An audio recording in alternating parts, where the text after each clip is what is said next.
let's get right to it. My first guest, you know her from her work on Ally McBeal, movies like Charlie's Angels, Shanghai Noon. She's starring in Quentin Tarantino's latest film, Kill Bill. I love this movie. It's a little violent, but it was great. It opens on the 10th. Please welcome the lovely Lucy Liu.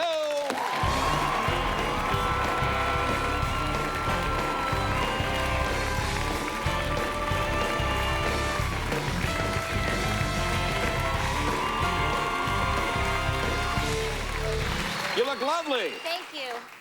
Big-time movie star. Career's going great, huh? Things are good. I can't complain. I've been really, really lucky. Yeah? Well, congratulations. Thanks. You're not lucky. You work hard. Yeah, but it's like a mixture of everything. Yeah, you know? yeah. Now, I want to ask you, because I know you're first generation, right? Yeah. And my mom was born in Scotland. And were your parents supportive? Did they sort of understand? Because I imagine, did they want you to go, like, into the academic field? Yeah, they were sort of about, you know, education and maybe becoming a doctor or a lawyer or something like that. Yeah. They weren't, you know, that thrilled when I told them I was going to become an actress. But, you know, I moved out to LA and I sort of was making my way. And I got calls from my mom and I talked to my dad occasionally about stuff, but not really about the business. And then it was really funny because one day he called me and he was really asking me about auditions and how is everything going and really being specific. And I thought, wow, something's really changed in his behavior. And it sort of went on for a long time. And then suddenly I found out from my brother that he had read this article about this girl in Hollywood who had become very depressed. She was an actress, and she jumped off the Hollywood sign. And so he got freaked out and decided he was going to be very supportive. Oh, I see. So that's what happened, And parents always think it happens like the next day. Like if you move to LA on Monday, Tuesday they call, hey, did you get anything? Hey, what's going on? What's happening? What's going on? No, actually it's kind of good because they didn't ask a lot of questions, so they didn't really, it wasn't like every single day, no, I didn't get anything yet, you know, so it wasn't that bad. Did you ever have any non-acting jobs? And were you lucky right from the get-go? No, my God, I did everything. I worked in retail, I worked as a cocktail waitress, I worked... A cocktail waitress? No, I don't see you taking guff from customers.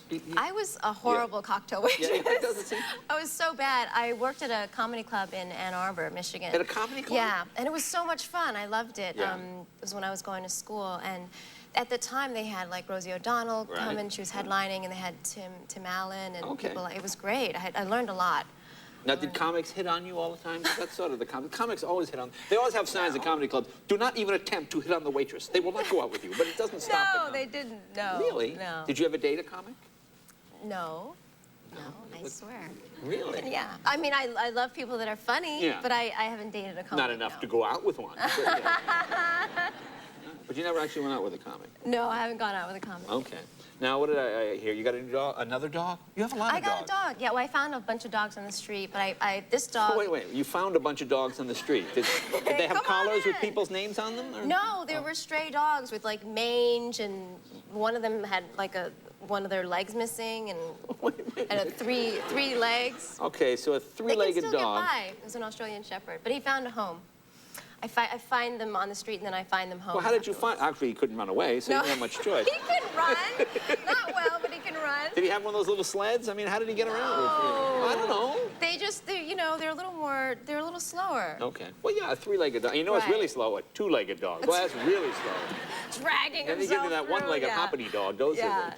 No, this dog I got was actually, my brother does this thing on the side where he trains dogs for the Guide Dog Foundation for the blind. Oh, that's wonderful. Right, so what he does is he takes dogs and he trains them for 6 months or a year, and then he gives them back to the foundation, and then they train them for another 6 months, and then they give them to a family or to somebody who obviously needs the dog. Oh, sure.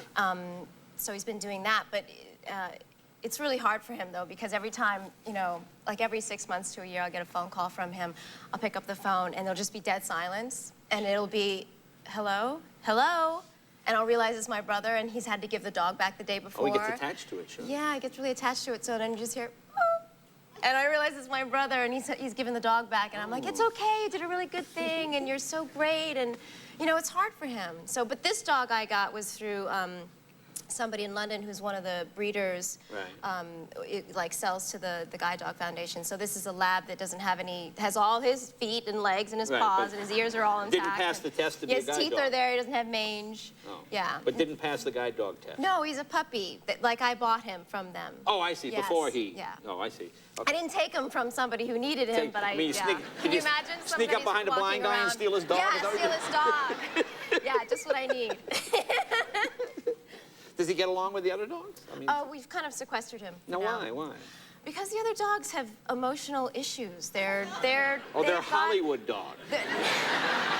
They're derelict dogs. Wait, they have their own emotional issues. One of them is like kind of meanish and he doesn't have any teeth, but he's meanish. So one's got no legs, no teeth. You know, you put those two together, you might have one dog. I know. Well, one of them is a little bit, you know, unpredictable, and the other one's really, really needy. And like, if you're sitting here on a couch or a chair that's smaller than this, he'll climb on top of you. And he's a pretty big dog. Okay. So he's very needy, and so I don't want him to learn bad habits. Oh, so you keep him sequestered. Yeah, until he is a little more. He's only 4 months old. Oh, I see. So. Okay. All right. I'll look. We'll take a break, and more with Lucy Liu right after this.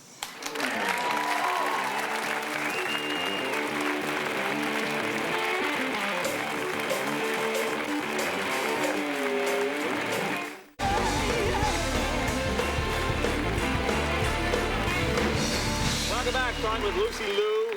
The new movie is Kill Bill, and this is like a more serious kind of movie because you know Charlie's Angels tongue in cheek. Yes. And this is it's a violent film, but You think? Actually, it's action oriented. Well, I think violent is pretty good. I mean, that's a good name for it. How did you get this part? Did you?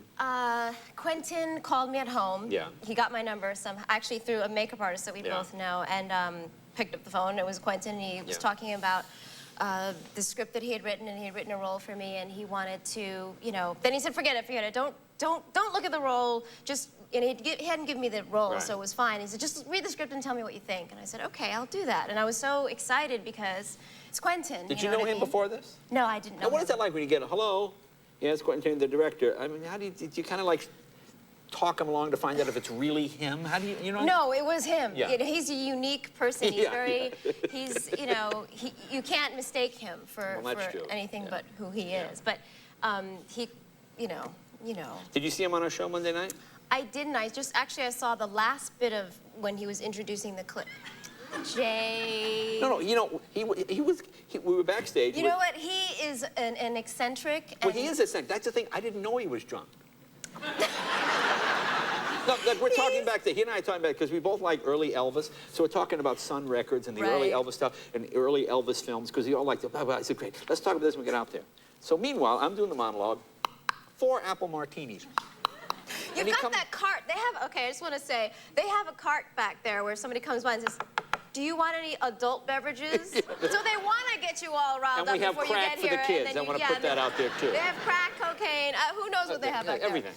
You know, it's like, no, thank you. I want to be somewhat totaled coherent the cart. when The I'm up cart there. was on fire, and it was destroyed when I was... No, that sounds about right. But, you know, he's a Well, lively, he is eccentric. energetic So when he person. comes out and he's energetic, and I think, oh, this is Quentin. He's really up now. Yeah. But then I asked him something, and you get that... So he's in his own world. He is. But in a good way. I said, Quentin, had you been drinking? And he said, I may have had an apple. And I went, oh, and then I realized what it was. I mean, I loved him. I adore him. He was couldn't good. say anything Now, he bad came to the premiere. Did he look a little tipsy at the premiere? No, he was wide-eyed and excited, and he came up in front of the Man Chinese Theater and gave this huge speech.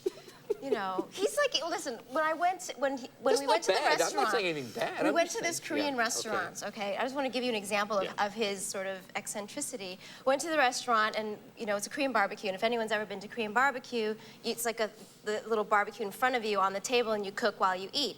And so I'm eating, and he's not eating, and you eat right off the grill. Right. So he's sort of looking at me, and he loves food, you know what I mean? And he's like, and I told him I love the script, and these are the reasons. It's had so much heart. It was funny.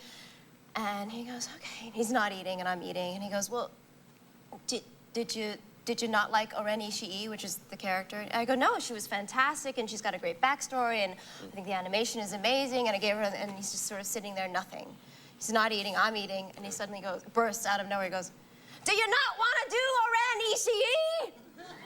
And I'm like mid chopstick with the food in my mouth, and I'm like, you asked me to read the script, and I wanted to be a friend and read it. And he goes, oh, you know how he is. Yeah, yeah. Oh, so I gave you the ring, but I didn't ask you the question.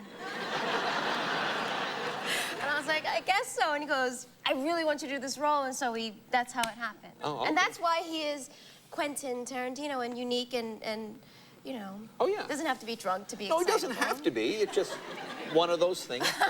Apparently, he bumped into the apple martini cart, and somehow... It was set fire, it combusted. Right. Yeah. Let's see. Now, what is this clip we're going to see here? This is... Okay, this clip is... Oh, I know the scene, yeah. Okay. This clip is after somebody... there's a sort of a little nightclub scene where I've just become the queen of the underworld, and... you know, same old, same old. And somebody sort of has a difficult time with me being a woman and being the queen of the underworld, as well as being Chinese, Japanese, American. And so I had to sort of settle the room a bit. We can say you cut his head off. I didn't want to say it, but okay. Yeah. Well, it makes sense sort of then you understand. Right, long and short of it, yeah. Then you're so I cut his head off, and then I have a little thing to say little speech after. Yes. And this is what women always say after they cut a man's head off. Take a look.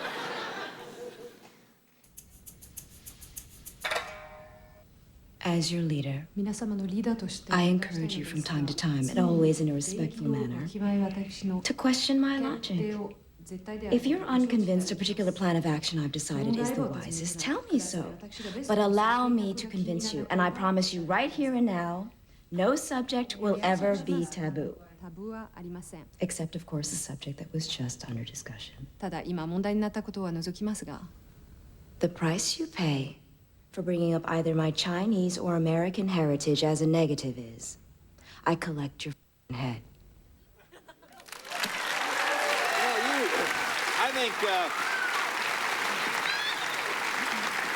I think you and the fruitcake lady would hit it off pretty good.